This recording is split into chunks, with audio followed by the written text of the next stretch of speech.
Want more of the most shocking disasters in history? Hit the red subscribe button. The city of Messina, nestled on the northeastern tip of Sicily, was a jewel of the Mediterranean in the early years of the 20th century. Its grand harbor, one of the most important in the region, bustled with activity. Ships from all corners of the globe arrived, carrying goods and people, making Messina a vibrant center of commerce and culture. The city's streets were lined with magnificent buildings, ancient churches adorned with intricate elegant palazzi, a grand opera house. Life moved at a familiar, steady pace. The people of Messina and the neighboring city of Reggio Calabria across the strait looked towards Christmas and the New Year with anticipation, unaware of the immense power stirring deep beneath them. As the evening of December 27, 1908 drew to a close, a sense of festive calm settled over the region. Families gathered in their homes, sharing meals, enjoying the holiday season. The air was cool and still, typical for a winter's night in southern Italy. At precisely 5:21 in the morning on December 28, 1908, the accumulated stress deep within the Earth's crust was released. A powerful earthquake, estimated at magnitude 7.1, ripped through the fault line beneath the Strait of Messina. The epicenter was located directly between the two unsuspecting cities. For approximately 30 to 40 terrifying seconds, the ground convulsed with extreme violence. The shaking was not a gentle rumble but a brutal, chaotic motion that moved vertically and horizontally. This type of movement is particularly destructive to buildings, as it shakes them apart from their very foundations. The immediate effect was sheer devastation. In the pre-dawn darkness, the city of Messina was torn apart. The grand, ornate buildings, constructed with heavy stone and masonry but without modern earthquake-resistant engineering, stood no chance. Walls crumbled, roofs collapsed, and entire structures pancaked downwards, crushing everything and everyone inside. For those who were awake, it was a moment of pure, unadulterated terror. The horror was not over. The violent displacement of the seafloor triggered another natural phenomenon of immense destructive power, a tsunami. As the seabed abruptly shifted, it displaced a massive volume of water, creating a series of powerful waves that radiated outwards from the epicenter. Just 10 minutes after the shaking stopped, survivors were still trying to comprehend what had happened. The sea began to recede from the coastline of Messina. The sea began to recede from the coastline of Reggio Calabria.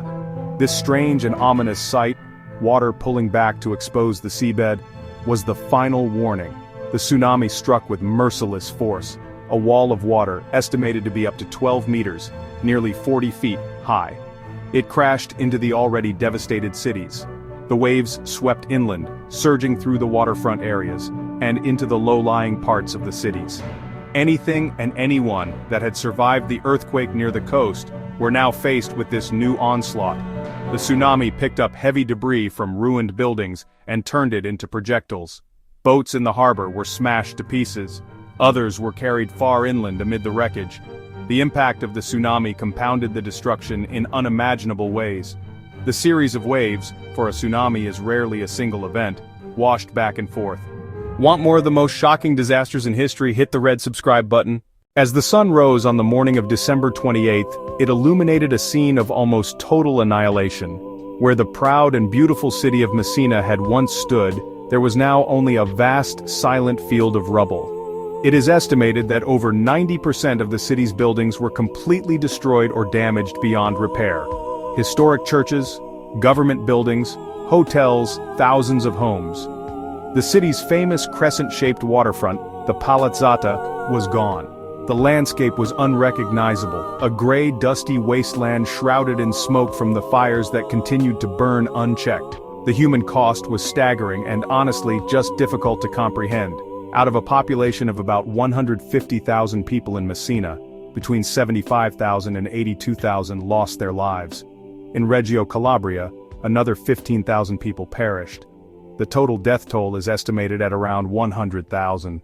Survivors emerged from the ruins dazed, injured, in a state of profound shock. They wandered through what was once their city. The rescue efforts began as soon as ships could reach the devastated region. Italian naval vessels were dispatched immediately.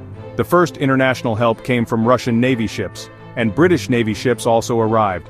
Sailors from these fleets landed amidst the chaos. They pulled survivors from the rubble. They provided first aid.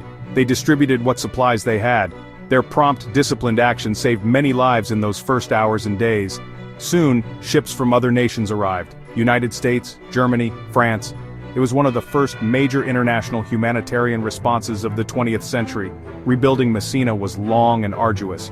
It took decades. A debate over moving the city or rebuilding followed. The decision favored rebuilding. But this time it would be done differently. Engineers and architects were forced to confront earthquakes directly. New building codes were established.